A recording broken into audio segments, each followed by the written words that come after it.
সুপ্রিয় দর্শক আসসালামু আলাইকুম। আজ শেয়ার করছি ভীষণ মজার কচুর ফুল রান্না। কিভাবে রান্না করলে গলা একটুও চুলকাবে না আর খেতেও দারুণ হবে, আজ সেই রেসিপিটাই আপনাদের সাথে শেয়ার করব। এজন্য এখানে আমি কিছু কচুর ফুল নিয়েছি আর দেখুন কচুর ফুলটাকে আমি ক্লিন করে নিচ্ছি। প্রথমেই কচুর ফুলটাকে চারিদিক দিয়ে ঘুরিয়ে একটুখানি কেটে নিয়ে ভিতরের যে লম্বা একটা সাদা ডাঁটির মতো আছে ওই অংশটা ফেলে দিতে হবে। তারপরে এখানে ছোট ছোট টুকরো করে কেটে নিতে হবে। অবশ্যই কিন্তু ভিতরের লম্বা ডাঁটির যে সাদা অংশটা ওটা ফেলে দিতে হবে। আমি এভাবে করে আমার কচুর ফুলগুলোকে ক্লিন করে নিচ্ছি।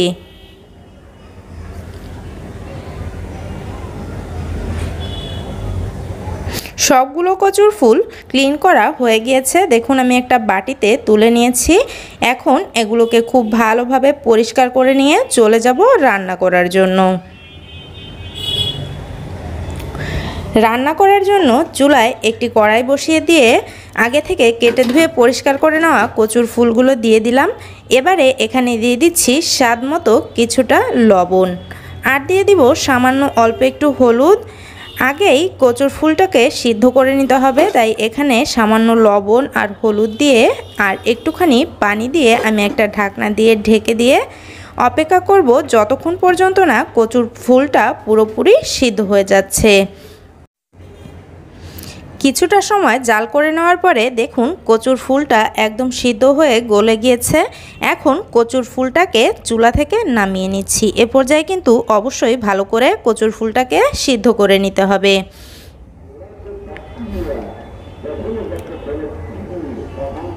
এবারে চুলায় আবারও কড়াই বসিয়ে দিয়ে দিচ্ছি পর্যাপ্ত পরিমাণের রান্নার রেগুলার তেল। এরপরে এখানে দিয়ে দিচ্ছি পেঁয়াজ কুচি আর দিয়ে দিচ্ছি স্বাদ মতো কিছুটা মরিচ কুচি। মরিচটা আপনারা যে যার পছন্দ অনুযায়ী দিয়ে নেবেন। এবারে পেঁয়াজ আর মরিচটাকে সফট হওয়া পর্যন্ত ভেজে নিতে হবে। পেঁয়াজ আর মরিচটা ভেজে নেওয়া হয়ে গিয়েছে। এবারে এখানে দিয়ে দিলাম কিছু ছোট চিংড়িগুলোকে আমি লবণ আর হলুদ দিয়ে মেখে নিয়েছি আর একটি দিয়েছি তেজপাতা। এখন সব কিছু আবারও খুব ভালোভাবে একটু ভেজে নিতে হবে।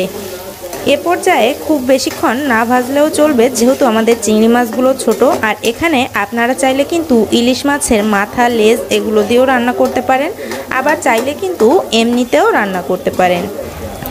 সব কিছু ভেজে নেওয়া হয়ে গিয়েছে। এখন এখানে একে একে মশলাগুলো দিয়ে দিচ্ছি। প্রথমে এখানে দিয়ে দিলাম কিছুটা আস্ত জিরা, 1 চা চামচ দিয়ে দিয়েছি আদা আর রসুন বাটা, 1/2 চা চামচ দিয়েছি এখানে ধনিয়ার গুঁড়ি আর সামান্য অল্প একটু দিয়েছি মরিচের গুঁড়ি, যাতে করে কালারটা সুন্দর আসে। এবারে সব মশলা একসাথে তেলের সাথে একটু ভেজে নিব। আর এ পর্যায়ে চুলার আঁচটাকে কমিয়ে দিবেন যাতে করে মশলাগুলো পুড়ে না যায়। মশলাগুলোকে কিছুটা সময় তেলের সাথে ভেজে নিয়ে এবারে এখানে সামান্য অল্প একটু পানি দিয়ে খুব ভালোভাবে কষিয়ে নিব, যাতে করে গুঁড়ি মশলাগুলো পুড়ে না যায়। আর এ পর্যায়ে মশলাটাকে কিন্তু খুব ভালোভাবে একটু কষিয়ে নিতে হবে, এতে করে কচুর ফুলটা খেতে বেশি ভালো লাগে। আপনারা যারা এখন আমার ভিডিওটা দেখছেন, যদি আপনি আমার চ্যানেলটি সাবস্ক্রাইব করে না থাকেন তাহলে প্লিজ আমার চ্যানেলটিকে সাবস্ক্রাইব করার অনুরোধ রইল। মশলাটাকে খুব ভালোভাবে কষিয়ে নিয়ে এখানে আগে থেকে সিদ্ধ করে রাখা কচুর ফুলটা দিয়ে দিলাম। আর এখন কচুর ফুলটাকে এই মশলার সাথে খুব ভালোভাবে ভাজতে হবে। ততক্ষণ ভাজতে হবে যতক্ষণ পর্যন্ত না কচুর ফুল থেকে তেলটা আলাদা হয়ে যাচ্ছে। এখানে কিন্তু এই স্টেপটা খুবই গুরুত্বপূর্ণ। আপনি অনবরত নেড়ে চেড়ে এ পর্যায়ে কচুর ফুলটাকে রান্না করে নেবেন।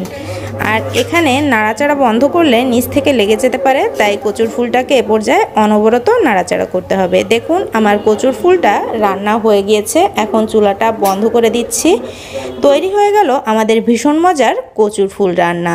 আর রেসিপি ভালো লাগলে প্লিজ লাইক, কমেন্ট, শেয়ার করতে ভুলবেন না। আর এরকমই সহজ নতুন রেসিপি পেতে প্লিজ আমার চ্যানেলটিকে সাবস্ক্রাইব করে আমার সাথেই থাকার অনুরোধ রইল। সবাই অনেক ভালো থাকবেন। আজ এ পর্যন্তই। আল্লাহ হাফেজ।